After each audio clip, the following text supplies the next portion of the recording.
Start winning at the races with Daily Racing Form's new mobile pass performances, featuring exclusive buyer speed figures and expert analysis and selections. Go to drf.com/best and get the power of DRF in the palm of your hand.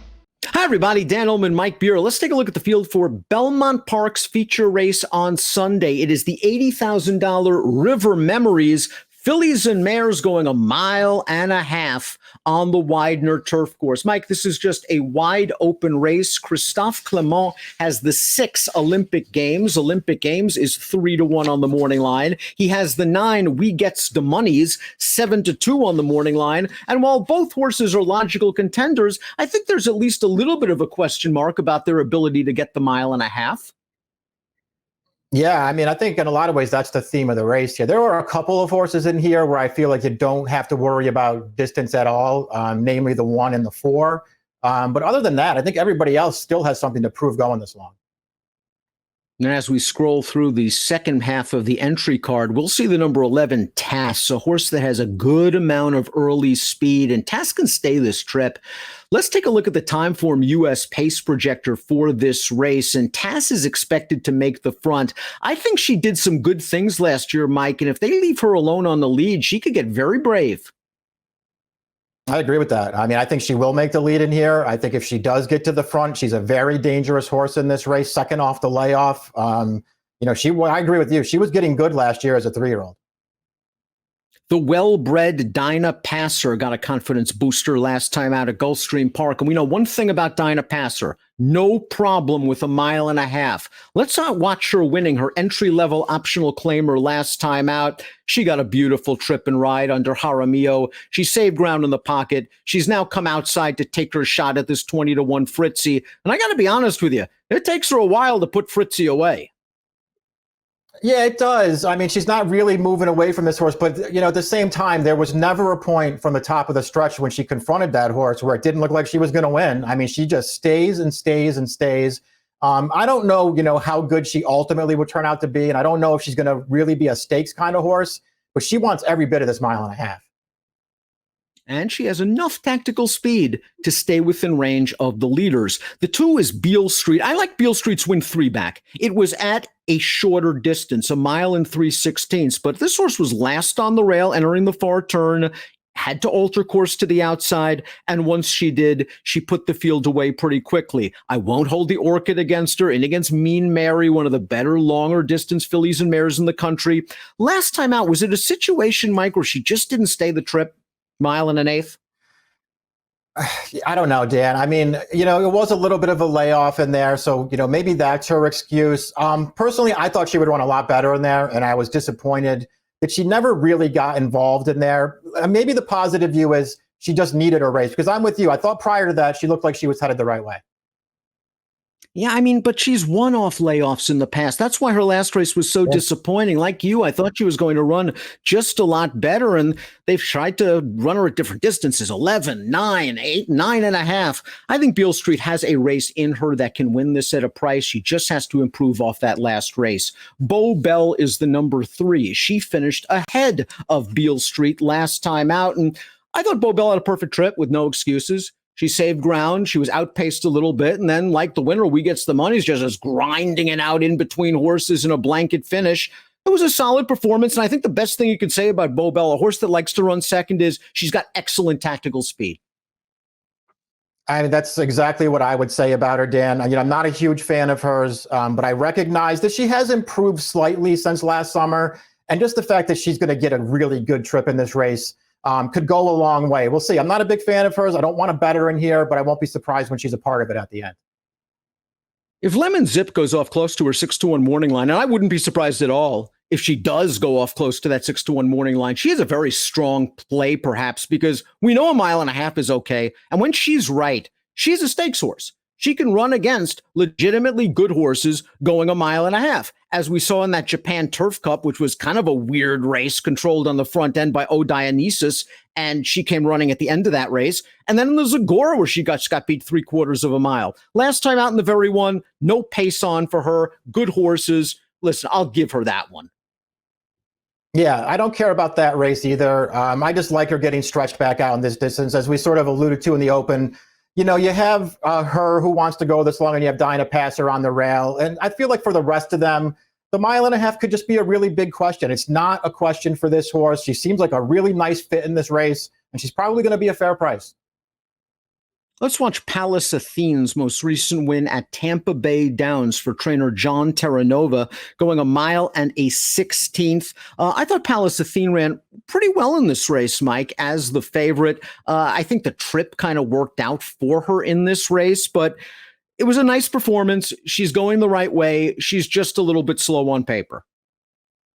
Yeah, got through on the rail there, just got up to win that race. She has won 2 of her last 3. Those races at a mile and a 16th, though, stretching all the way out in this race. To me, it just felt like a pretty tough spot for her. Now, while she had a pretty decent trip last time out, I think the 6 Olympic Games didn't exactly have the greatest run. She was far back early, and we're going to turn in the stretch of that mile and an 8th race, and she's going to alter course to the outside, turning into the stretch. She's in the blue cap, second from the left. She alters course to split. She's going to come with a nice run, and remember, this is her first start in about 9 months. She fights hard. She just gets beat. Now she has to stretch out from a mile and an 8th.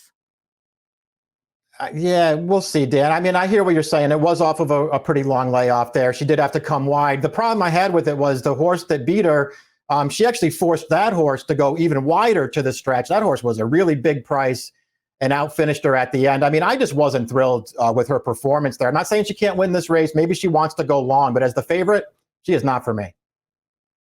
I think Civil Union will continue to stretch out successfully. Let's watch her win at a mile and a quarter last time out in workmanlike fashion. She was 3 wide every step of the way. She's on the outside right now, and she's just going to continue to grind and grind and grind them down, and she'll just get up at the wire. And with that sort of running style, I think it's going to be effective at a mile and a half, and I think she can be close to the pace here. She's 5 years old. She's only run 5 times, but it looks like Shug's gotten her good finally.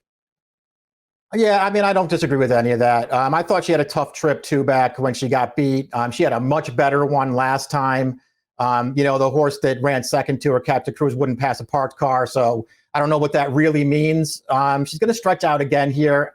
I don't know, Dan. Maybe she'll take a step forward in here, but I was looking in a different direction.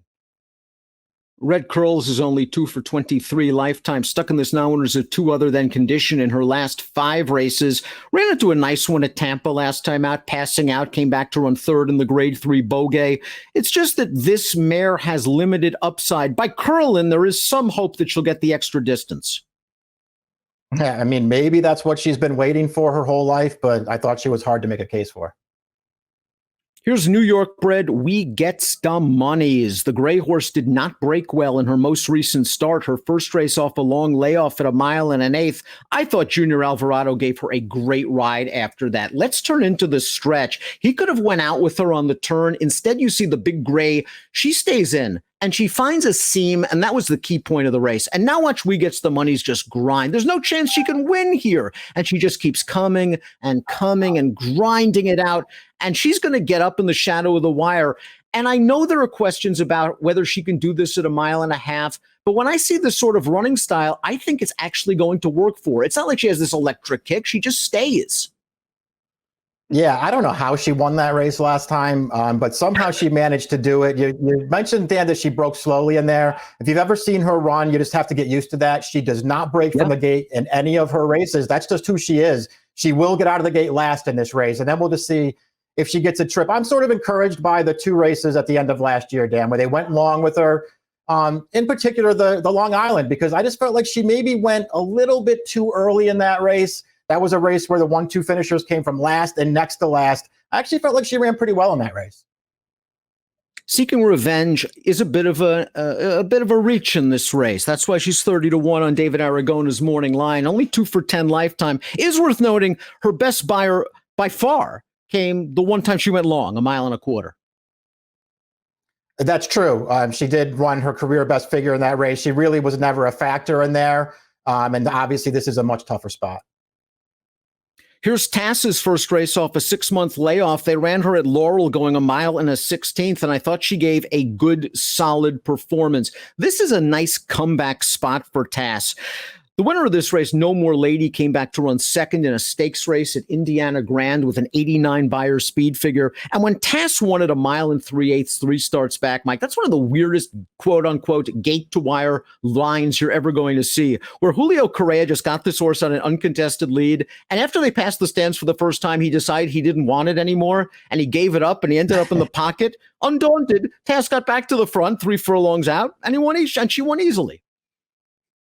Yeah, no, I agree with that. You know, she was getting better leading into that race, but to me, that's clearly the best race she's ever run, going 11 furlongs.